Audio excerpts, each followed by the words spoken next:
Hello students. देखिए, बाल्यावस्था हमारा टॉपिक चल रहा था कि बाल्यावस्था में जो विकास होता है बच्चे का, चाहे शारीरिक हो, चाहे मानसिक हो, चाहे संवेगात्मक विकास हो, ठीक है, चाहे सामाजिक विकास हो।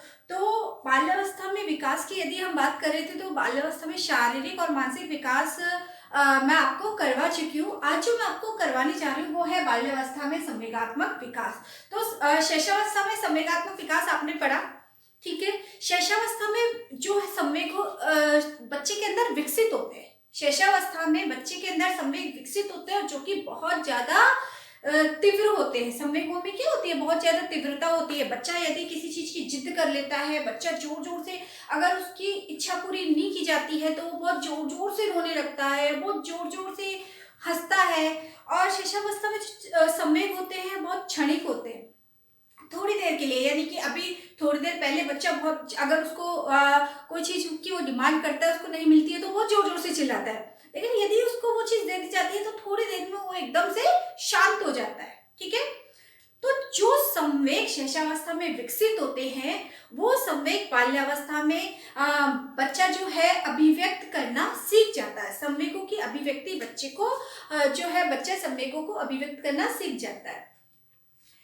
अब बात आती है कि शैशवावस्था में बच्चा यदि किसी चीज की जिद करता है और यदि पेरेंट्स मना करते हैं, जैसे कि कहीं गए तो कोई खिलौना बच्चे को दिखा और बच्चे ने कहा कि मुझे तो ये खिलौना चाहिए, वो जिद करता है नहीं मुझे ये खिलौना चाहिए, नहीं मुझे ये खिलौना चाहिए, ठीक है। लेकिन पेरेंट्स उस वक्त परिस्थिति पेरेंट्स की ऐसी नहीं होती है कि वो खिलौना दे सके। हो सकता है कि जो पापा है वो पर्स अपना घर पे भूल करके आ गए हो सकता है कि इतने पैसे ना हो सकता है और कोई भी रीजन हो सकता है। लेकिन बच्चे के वो रीजन समझ में नहीं आता है, लेकिन वो अगर जिद करता है तो वो जिद करता चला जाता है कि हाँ मुझे वो चीज चाहिए। तो शैशवावस्था में बच्चे कैसे होते हैं, बच्चे जिद्दी स्वभाव के होते हैं।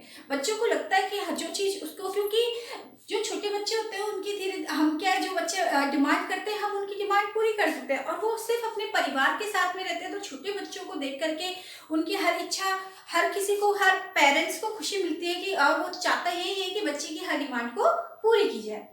लेकिन देखिए, बाल्यावस्था में आते ही सबसे पहले तो मैं आपको बता दूं कि बाल्यावस्था में जब बच्चा प्रवेश करता है तो सबसे पहला जो संवेग बच्चे के अंदर जो होता है, अलग होता है, वो होता है ईर्ष्या का। बाल्यावस्था में जो नया संवेग जो होता है बच्चे के अंदर विकसित होता है वो होता है ईर्ष्या का, कि बच्चे के अंदर ईर्ष्या और द्वेष की भावना पैदा हो जाती है। दूसरा यदि हम कहें तो बाल्यावस्था के अंदर बच्चा जो है वो संवेगों को नियंत्रण करना सीख जाता है। यानी कि बाल्यावस्था में संवेगों में स्थिरता आना शुरू हो जाती है, क्योंकि यदि पेरेंट्स किसी चीज के लिए मना करते हैं तो बच्चे मान जाते हैं। और ये भी होता है कई बार आपने कि देखा होगा स्कूल में जब बच्चे छोटे थे, या आप अपने आप को खुद को भी, आप अपना भी एग्जाम्पल ले सकते हो कि यदि आपने होमवर्क नहीं किया, अगर आप होमवर्क नहीं करते हो, मैम ने आपको होमवर्क दिया तो आप घर पे जिद करोगे। अगर खुद नहीं कर पाते हो तो आप रोओगे। आप कहोगे कि नहीं मुझे, आपने देखा हो छोटे बच्चे क्या करते कि नहीं आप मेरा मम्मा, मुझे तो मैम डांटेंगी, वो गुस्सा करेंगी, मुझे पनिश करेंगी, आप मेरा ये होमवर्क कर दो, प्लीज कर दो। इस तरह से बच्चे जिद करने लगते हैं। बच्चों की जो डायरिया होती है फिल की जाती है, दैनिक जो डायरिया होती है, तो उनमें जो डिटेल लिखी हुई होती है कि भाई सूर्योदय से पहले उठना है ना, उठता है कि नहीं उठता है, माता पिता का कहना मानता है कि नहीं मानता है, रोज पढ़ाई करता है कि नहीं करता है, इस तरह से। तो मैंने काफी बार देखा है काफी बच्चों को कि बच्चे क्या करते हैं, वो जिद करके कि नहीं आप सब कुछ ये करो कि हाँ पॉजिटिव ही पॉजिटिव पढ़ना, आपको नेगेटिव कुछ नहीं पढ़ना है, आपको क्रॉस का चिन्ह नहीं लगाना है, क्योंकि अगर आप ऐसा करोगे तो मैम मुझे डांटेगी। तो बच्चे के अंदर वो डर, बच्चे के अंदर जो वो डर होता है, जो भय होता है, जो तनाव बच्चे के अंदर होने लगता है, वो स्कूल जाने के बाद में होता है। जब बच्चा बाल्यावस्था में बच्चा जब स्कूल जाता है, विद्यालय जाता है, तो यदि हम कहें कि मोस्टली यदि बाल्यावस्था में संवेगों के विकास की हम बात करें तो सबसे ज्यादा यदि जिसका हाथ होता है बाल्यावस्था में संवेगों के विकास में, वो होता है विद्यालय के वातावरण का, विद्यालय का। सबसे ज्यादा प्रभाव जिसका पड़ता है ना संवेगात्मक विकास में बाल्यावस्था में, वो पड़ता है विद्यालय का। विद्यालय के वातावरण का, और उसमें भी किसका, शिक्षक का। सबसे बड़ा प्रभाव किसका पड़ता है, शिक्षक का पड़ता है। तो वो जो उसके कारण बच्चे के अंदर जो डर है, भय है ना, या फिर आपने देखा होगा अगर होमवर्क नहीं भी करता है तो बच्चा झूठ बोलता है, क्योंकि वो सीख जाता है। शैशवावस्था में बच्चा झूठ नहीं बोलता है, जो भी रियल होता है वो कह देता है। लेकिन बाल्यावस्था में बच्चा क्या है, बहाने बनाना सीख जाता है। अगर होमवर्क नहीं करता, वो डर की वजह से कि उसको कहीं पनिशमेंट ना मिले, वो या तो ये बोलेगा कि मैम मैं नोटबुक अपने घर पे भूल आया, या वो क्या बहाना लगाएगा कि मेरी तबीयत खराब हो गई थी। इस तरह के बहाने बच्चे लगाना, या फिर पेट दर्द का बहाना लगाएगा, स्कूल नहीं जाएगा, बच्चा झूठ बोलेगा, तो ये चीजें जो होती है वो बाल्यावस्था में आना शुरू हो जाती है। ठीक है, तो बाल्यावस्था में जो संवेग होते हैं, देखो कॉल एंड ब्रूश ने क्या बोला, कॉल एंड ब्रूश का मानना था कि बाल्यावस्था जो होती है वो संवेगात्मक विकास का विचित्र काल। संवेगात्मक विकास का क्या माना है इन्होंने, विचित्र काल। यदि पूछा जाए कि संवेगात्मक विकास का विचित्र काल कौन सा है, तो संवेगात्मक विकास का विचित्र काल किसको माना गया है, कॉल एंड ब्रूश के अकॉर्डिंग किसको माना गया है संवेगात्मक विकास का विचित्र काल, बाल्यावस्था को। किसको माना गया है, बाल्यावस्था को। इसके बाद में जो बाल्यावस्था में आने के बाद, यानी बाल्यावस्था के अंदर जो है संवेगों में क्या स्पष्टता और स्थिरता आना शुरू हो जाती है। जस्ट मैंने अभी आपको बताया कि बाल्यावस्था में जो बालक है उनके अंदर संवेगों में स्पष्टता, यानी कि बच्चे जो होते हैं वो स्पष्ट रूप से अपने संवेग अभिव्यक्त करना सीख जाते हैं। ठीक है, और स्थिरता आ जाती है, यानी कि वो अपने संवेगों पर नियंत्रण भी कर सकते हैं। उनको पता होता है कि जहां पर नियंत्रण करना होता है या कहां पर गुस्सा करना चाहिए। अभी जो बाल्यावस्था में जो बच्चे होते हैं, अपने पेरेंट्स यदि बच्चों को डांटते हैं, गुस्सा करते हैं, तो वो बच्चे अगर चाहे भी ना तो पेरेंट्स के सामने उसको अभिव्यक्त नहीं करते। क्यों नहीं करते उस गुस्से को, कि उनको पता है कि ये चीज गलत है, अगर ऐसा करेंगे तो इसका जो परिणाम है वो गलत होगा। तो वो उस डर की वजह से वो अपने संवेगों को क्या करते हैं, कंट्रोल कर लेते हैं, वो अभिव्यक्त नहीं करते। लेकिन वहीं यदि छोटे भाई बहनों की बात आए, उनसे यदि छोटे भाई बहन हो तो उनके ऊपर गुस्सा कर लेते हैं। ये चीज यहाँ पर होती है। तो यहाँ पर क्या होता है कि बच्चा जो होता है संवेगों पर नियंत्रण करना सीख जाता है। इसके बाद बाल्यावस्था में संवेग कम शक्तिशाली होते हैं। सामाजिक अस्वीकृति का भय, देखो सामाजिक बाल्यावस्था में बच्चे के अंदर क्या होता है, सामाजिक अस्वीकृति का, कहीं ऐसा ना हो कि ऐसा करूंगा तो मेरे को मेरी मम्मी डांटेगी या पापा डांटेंगे, ऐसा करने से मैम को बुरा लगेगा या मैम डांटेंगी, है ना, मुझे पनिशमेंट मिल सकता है। तो इस तरह की सामाजिक अस्वीकृति का जो भय है वो बच्चे के अंदर व्याप्त होता है। ठीक है, वो क्यों होता है, किन के कारण से होता है। यदि बच्चा असफल होता है, बच्चा यदि असफल होता है तो बच्चा क्या है, बच्चा डरता है। वो भय, बच्चे अगर असफल हुआ तो बच्चे को क्या लगेगा कि जो उसकी हर जगह क्लास में इंसल्ट होगी, है ना, और घर पे पेरेंट्स भी बोलेंगे, डांटेंगे, पेरेंट्स को भी अच्छा नहीं लगेगा, तो हो सकता है पेरेंट्स से भी उनको डांट खाने को मिल जाए। तो असफल होना कोई भी स्वीकार नहीं करता। तो उसको, बच्चे को क्या, अगर बच्चा असफल होता है तो उसको क्या डर रहेगा, असफलता का डर होता है बच्चे को, क्योंकि सामाजिक अस्वीकृति का डर होता है। क्योंकि असफलता जो होती है वो क्या होती है, स्वीकार करने योग्य नहीं होती है। दूसरा है दंड। जैसा कि जस्ट मैंने अभी आपको थोड़ी देर पहले एक एग्जांपल दिया था, है ना, बच्चे का, कि बच्चे को होमवर्क करना होता है, कि उसको डर रहता है कि अगर मैं होमवर्क नहीं करूंगा तो मैम मुझे पनिश करेगी। और इस दंड की वजह से भी बच्चा क्या करता है,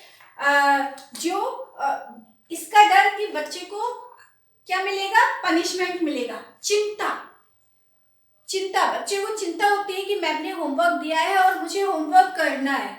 छोटे छोटे बच्चे भी ये करते हैं कि नहीं, मेरे को मैम डांटेगी, मुझे होमवर्क करना है, आज मुझे ये होमवर्क मिला है, आज मुझे ये होमवर्क मिला है, प्लीज मुझे होमवर्क करवा दो। कभी वो अपने मामा के पास जाएगा, कभी अपने पापा के पास जाएगा। ठीक है, तो वो बच्चे के अंदर क्या आने लग जाती है, चिंता आने लग जाती है। भावी परिणाम का प्रभाव, चिंता, दंड, असफलता, ये सारी चीजें, यानी कि असफलता, दंड, चिंता और भावी परिणाम, इन सबका जो प्रभाव पड़ता है वो बच्चों के संवेगों पर पड़ता है। और ये क्या है? सामाजिक अस्वीकृति का भय। सामाजिक अस्वीकृति का भय बच्चे को सताता है। ईर्ष्या, ईर्ष्या नामक संवेग, तो ये जस्ट मैं आपको सबसे पहले बता चुकी हूँ कि बाल्यावस्था में आते ही जो नया संवेग जो बच्चे के, और ये जो संवेग है ईर्ष्या, वो दो संवेगों से मिलकर के बना है। इसको मिश्रित संवेग हम बोल सकते हैं। दो संवेग कौन कौन से? भय और क्रोध, जो कि शैशवावस्था में होते हैं। भय और क्रोध, ये दोनों संवेगों से मिलकर के ईर्ष्या बना है। ठीक है, तो ईर्ष्या जो नामक जो संवेग है उसमें तीव्रता होती है। और ईर्ष्या, यदि हम बात करें कि ईर्ष्या सबसे ज्यादा लड़के और लड़कियों में सबसे ज्यादा ईर्ष्या कौन करता है? कौन करता है? गर्ल्स करती है। बिल्कुल सही है, गर्ल्स बहुत ज्यादा क्या करती है? ईर्ष्या करती है एक दूसरे से, है ना। तो ईर्ष्या नामक जो संवेग होता है वो सबसे ज्यादा लड़कियों में होता है। और ईर्ष्या नामक संवेगों में क्या होती है? ईर्ष्या नामक संवेग में क्या होती है? तीव्रता आती है बाल्यावस्था में।